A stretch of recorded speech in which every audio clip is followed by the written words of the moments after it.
प्रश्नावली 2.2 प्रश्न क्रमांक 2। निम्नलिखित बहुपदों में से प्रत्येक बहुपद के लिए P0, P1 और P2 ज्ञात कीजिए। अब इसके अंदर हमें ये 4 सवाल दे रखे हैं, आइए इन्हें हम सॉल्व करते हैं। तो प्रश्न क्रमांक 2, इसके अंदर हमें ये 4 सवाल दे रखे हैं। इसका अब हम कौन सा सवाल देख रहे हैं? ये पहला वाला सवाल। तो सवाल जो है हमारा है पी वाई बराबर कितना है? बाय की घात 2 माइनस बाय प्लस 1।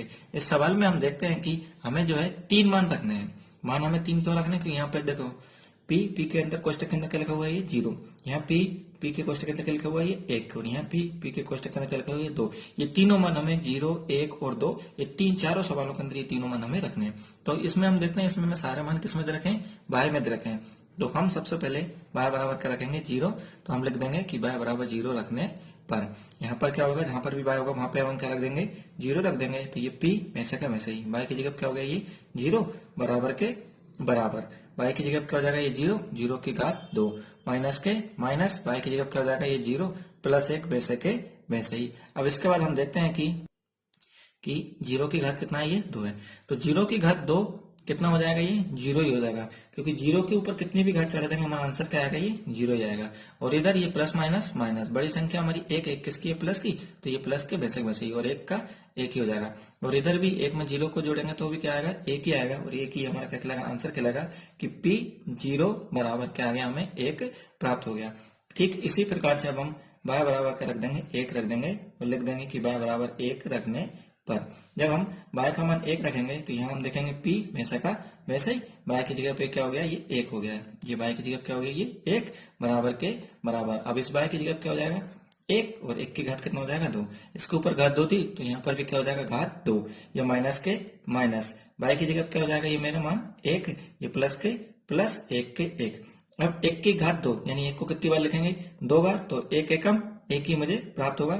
यहाँ हम देखेंगे ये प्लस माइनस माइनस है, दोनों संख्या एक जैसी हैं। तो जब हम 1 में से 1 को घटाएंगे तो क्या प्राप्त होगा? हमें ये 0 प्राप्त होगा। और हम 0 को छोड़ देंगे तो क्या मिलेगा? हमें ये 1 मिलेगा। कि P1 बराबर क्या हो गया? ये 1 ही हमारा क्या कहलाएगा? आंसर कहलाएगा। तो हमने यहाँ पर बाय बराबर 0 रख दिया और बाय बराबर क्या रख दिया? 1 रख दिया। अब हम बाय बराबर कितना रख देंगे? 2, कि बाय बराबर 2 रखने पर। जब हम बाय का मान 2 रखेंगे तो P ये हमारा वैसे का वैसे ही, बाय की जगह क्या हो जाएगा? इसका मान ये 2 बराबर के बराबर। अब यहाँ बाय का मान कितना हो जाएगा? ये 2। तो ये हो जाएगा 2 की घात 2, इसके ऊपर घात 2 थी तो यहाँ भी घात क्या हो गई? ये 2। ये माइनस के माइनस, बाय की का मान 2, ये प्लस 1 वैसे के वैसे ही। अब 2 की घात कितना है? ये 2। तो मैं 2 को कितनी बार लिख देता हूँ? 2 बार इस तरह से। ये प्लस माइनस माइनस, बड़ी संख्या का निशान, 2 में से 1 को घटाऊंगा क्या हो जाएगा? ये 1 है। अब इसके बाद 2 दूनी ये कितना हो गया? 4, 4 माइनस 1। और जब मैं 4 में से 1 को घटाऊंगा तो क्या मिल जाएगा मुझे? 3 मिल जाएगा। और ये 3 मेरा क्या कहलाएगा? आंसर कहलाएगा कि P2 बराबर क्या हो गया? ये 3। तो हमने यहाँ पर देखा कि P0 का मान कितना मिला मुझे? 1। P1 का मान भी कितना मिला? 1। और P2 का मान कितना मिला? 3। यही तीनों इसका क्या कहलाएंगे? अभिष्ट आंसर कहलाएंगे। इसके बाद इसी का दूसरा सवाल।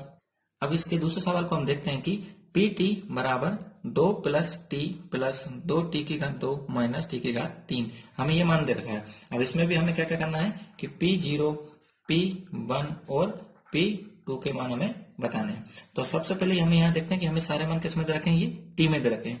तो हम t बराबर क्या रख देंगे? 0, कि t बराबर 0 रखने पर। तो जहां पर भी t लिखा है हम उसकी जगह क्या रख देंगे? ये 0। ये p का p, t की जगह क्या हो जाएगा? ये 0 बराबर के बराबर, 2 के 2 प्लस के प्लस, t की जगह क्या हो जाएगा? ये 0 प्लस के प्लस, 2 के 2, t की जगह क्या हो जाएगा? ये 0 की घात कितना हो जाएगा? 2, क्योंकि इसकी घात 2 थी तो इसकी भी घात क्या हो जाएगा? ये 2 माइनस के माइनस, t की जगह उसका मान 0 और ये 0 की घात कितना हो जाएगा? ये 3। 2 में जब हम 0 को जोड़ेंगे तो ये कितना हो जाएगा? 2 प्लस के प्लस, 2 के 2। अब 0 की घात 2 है तो 0 को कितनी बार लिखेंगे? 2 बार। क्या आएगा? 0 ही आएगा। ठीक इसी प्रकार से 0 की घात कितना है? ये 3, तो इसको भी कितनी बार लिखेंगे? 3 बार आएगा, लेकिन क्या? 0 ही। कि 0 को गुणा कितनी बार करेंगे क्या मिलेगा हमें? 0 ही प्राप्त होगा। तो अब हम यहाँ पर देखते हैं कि ये 2 के तो 2 गए, 0 की घात 2 था तो ये क्या हो जाएगा? ये 0 माइनस के माइनस। अब 0 की घात कितना है? ये 3, तो भी क्या प्राप्त होगा हमें? ये 0 ही प्राप्त होगा। इसके बाद हम देखते हैं कि 2 वैसे के वैसे ही, प्लस के प्लस, ये 2 का गुणा जब 0 में करेंगे तो क्या हो जाएगा? ये 0 और ये माइनस के 0। अब 0 को हम छोड़ देते हैं, क्या बचेगा? केवल 2। यही 2 हमारा क्या कहलाएगा? आंसर कहलाएगा कि P0 बराबर क्या हो गया? हमें 2 प्राप्त हो गया। अब इसी में ही हम क्या करते हैं कि t बराबर 0 तो हम रख चुके हैं, तो t बराबर हम कितना रख रहे हैं अब 1, कि t बराबर 1 रखने पर अब हम t की जगह क्या लिख देंगे, ये 1 लिख देंगे। तो ये p हमारा वैसे का वैसा ही, t की जगह क्या हो गया, 1 बराबर के बराबर 2 के 2 प्लस के प्लस, t की जगह उसका मान 1 प्लस का प्लस, इसके बाद 2 के 2, t की जगह पे उसका मान 1, 1 की घात ये कितना हो जाएगा, ये 2 माइनस के माइनस, t की जगह पे उसका मान 1, 1 की घात कितना हो जाएगा 3। अब हम इसको सोल्व करते हैं, तो 2 और 1 ये कितना हो गया हमें 3 प्लस के प्लस 2 के 2, 1 की घात 2 है तो 1 की घात 2 का मतलब है 1 को कितनी बार लिख देंगे 2 बार, और जब गुणा करेंगे तो 1 एकम 1 ही आएगा। इसी प्रकार से अगर 1 की घात 3 होती तो हम 1 को कितनी बार लिख देंगे 3 बार लिख देंगे, और जब गुणा करेंगे तो 1 एकम 1, 1 एकम 1 ही हमें क्या होगा ये प्राप्त होगा, कि चाहे 1 की घात 2 हो चाहे 1 की घात 3 हो, यानी 1 की घात कितनी भी हो आंसर क्या आना है हमारा 1 ही आना है। तो 2 तो वैसे के वैसे आ गए, अब 1 की घात कितना है ये 2, तो 1 की घात 2 कितना हो जाएगा ये 1 माइनस के माइनस, 1 की घात ये कितना है 3, क्या हो जाएगा ये 1 ही हो जाएगा।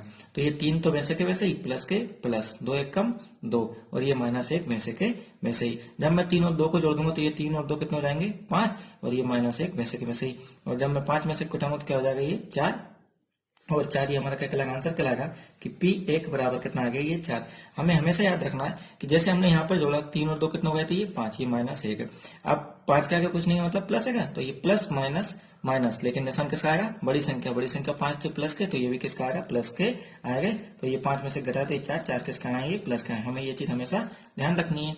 अब इसके बाद t बराबर कितना रखने पर 2 रखने पर, कि t बराबर 2 रखने पर अब हम क्या करेंगे t का मान कितना रख देंगे 2, तो ये p वैसे के वैसे ही, t की जगह पर उसका मान क्या हो जाएगा ये 2 बराबर के बराबर 2 के 2 प्लस के प्लस, t की जगह पर उसका मान कितना हो जाएगा ये 2 प्लस के प्लस 2 के 2, t की जगह पर उसका मान कितना हो जाएगा ये 2, 2 की घात 2 माइनस के माइनस, t की जगह पर उसका मान 2, 2 की घात कितना हो जाएगा ये 3। इस तरह से यहाँ हम 2 और 2 को जोड़ देंगे तो 2 और 2 कितना हो गए 4 प्लस के प्लस 2 के 2, अब 2 की घात कितना है ये 2, तो मैं 2 को कितनी बार लिख दूंगा 2 बार, माइनस के माइनस 2 की घात कितना है ये 3, तो मैं 2 को कितनी बार लिख देता हूँ 3 बार।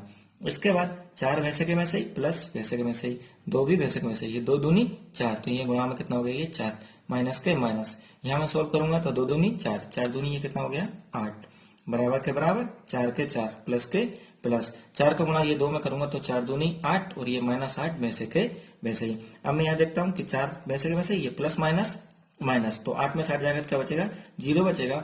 तो या तो मैं इस तरह से कर दूं या डायरेक्ट इसे ये प्लस माइनस के कारण और एक जैसी संख्या होने के कारण डायरेक्ट काट देता हूं, तो क्या बच गया शेष मेरे पास 4, और ये 4 मेरा क्या कहलाएगा आंसर कहलाएगा कि P2 बराबर क्या हो गया ये 4 हो गया। अब इसके बाद इसी का तीसरा सवाल, अब इसका जो तीसरा सवाल है वह है Px बराबर x की घात 3, तो हमें मान किस में दे रखा है ये x में दे रखा है, तो हम लिख देंगे कि x बराबर क्या रखने पर 0 रखने पर। अब हम क्या करेंगे x का मान क्या रख देंगे 0, तो ये p वैसे के वैसे ही x की जगह पर उसका मान कितना हो जाएगा ये 0 बराबर के बराबर x की जगह पर उसका मान 0, 0 की घात कितना हो जाएगा ये 3, तो 0 की घात 3 यानी हम 0 को कितनी बार लिखेंगे 3 बार, और गुणा करेंगे तो भी क्या प्राप्त होगा हमें 0 प्राप्त होगा, और ये 0 हमारा क्या कहलाएगा आंसर कहलाएगा कि P0 बराबर क्या हो गया ये 0।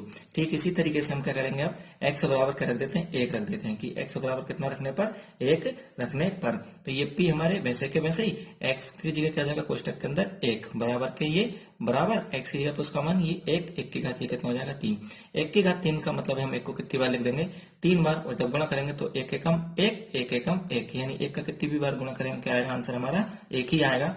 तो P1 बराबर कितना हो गया ये 1 हो गया है। अब इसके बाद इसी में हम देखते हैं कि हमें एक और मान निकालना है, क्या निकालना है कि Px बराबर ये x की घात 3 हमारा सवाल हो गया, और हमें x बराबर भी क्या रखना था 2 भी रखना था, कि x बराबर 2 रखने पर, तो ये P के तो P x की जगह क्या हो जाएगा ये 2 बराबर के बराबर, ये x की जगह पे 2, 2 की घात कितना हो गया ये 3, 2 की घात 3 से मतलब है मैं 2 को कितनी बार लिख दूंगा 3 बार इस तरह से, और जब मैं गुणा करूंगा तो 2 दूनी 4, 4 दूनी ये कितना हो गया 8, और ये 8 मेरा क्या कहलाएगा आंसर कहलाएगा कि P2 बराबर कितना हो गया ये 8। अब इसके बाद इसी का चौथा सवाल, अब हम x बराबर क्या रख देंगे सबसे पहले 0, क्योंकि हमें सारे मान किस में दे रखे हैं x में दे रखे हैं, तो हम x बराबर 0 रखने पर, तो हम x का मान क्या रख रहे हैं 0। फिर इसके बाद ये p वैसे का वैसे ही x की जगह क्या हो जाएगा इसका मान 0 बराबर के बराबर यहाँ हम देखते हैं कोष्टक के अंदर क्या आएगा x, तो x की जगह क्या हो गया ये 0, माइनस के माइनस, एक का एक, कोष्टक बंद। अगले कोष्टक के अंदर ये x की जगह क्या हो जाएगा ये 0, प्लस के प्लस, एक का एक, इस तरह से कोष्टक बंद। जब हम 0 में से 1 को घटाएंगे तो क्या आएगा, एक ही आएगा, और बड़ी संख्या के निशान एक किसका था, ये माइनस का, तो ये एक हमें किसका मिल जाएगा, माइनस का मिल जाएगा। ठीक इसी प्रकार से यहाँ 0 में जब 1 को जोड़ेंगे तो भी क्या आएगा, एक प्लस का था, तो ये किसका हो जाएगा, ये प्लस का। और जब हम इन दोनों को गुणा करेंगे तो एक एकम एक, प्लस माइनस का हो जाएगा ये माइनस। तो P0 का जो मेरा मान आया वो आया माइनस के एक। अब इसी के जैसे ही मैं x बराबर क्या रख देता हूँ, एक, कि x बराबर 1 रखने पर जब हम x का मान 1 रखेंगे तो ये p तो वैसे के वैसे ही, x की जगह क्या हो जाएगा उसका मान 1, बराबर के बराबर x की जगह पे इसका मान कोष्टक के अंदर ये 1 माइनस 1 वैसे के वैसे ही। अगले कोष्टक में x का मान कितना हो जाएगा, ये 1 प्लस 1 वैसे के वैसे ही। जब मैं 1 में से 2 को घटाऊंगा तो क्या आएगा 0, और इधर 1 और 1 को जोड़ूंगा तो ये कितना हो जाएगा 2, और जब 2 का गुणा 0 में करूंगा तो क्या आ जाएगा ये 0, और ये 0 मेरा क्या कहलाएगा, आंसर कहलाएगा कि p1 बराबर क्या हो गया ये 0। अब हम x बराबर क्या रख देते हैं 2, कि x बराबर 2 रखने पर, मैंने ये अपनी सुविधा के लिए सवाल को यहाँ नीचे उतार लिया है और लिख दिया कि x बराबर कितना रखने पर, 2 रखने पर। तो ये p वैसे के वैसे ही, x का मान कितना हो गया ये 2, बराबर के बराबर x की जगह पर उसका मान 2, माइनस 1 वैसे के वैसे ही। अगले कोष्टक में x का मान कितना हो जाएगा ये 2 प्लस 1 वैसे के वैसे ही। जब मैं 2 में से 1 को घटाऊंगा तो क्या मिलेगा मुझे 1 है। यहाँ मैं देखूंगा ये प्लस है तो ये प्लस माइनस माइनस, बड़ी संख्या प्लस की थी तो ये 1 किसका होगा, ये प्लस का होगा, कि 2 में से घटाया तो ये 1। इसके बाद 2 और 1 को जोड़ दूंगा तो कितना हो जाएगा ये 3, और जब मैं 3 को गुणा 1 में करूंगा तो 3 एकम 3, और ये 3 मेरा क्या कहलाएगा, आंसर कहलाएगा कि P2 बराबर कितना हो गया 3। तो हमने यहाँ पर देखा कि P0 का मान आया -1, P1 का मान आया है 0, और P2 का मान कितना आया है 3, यही 3 इसके कहलाएंगे अविष्ट मान कहलाएंगे।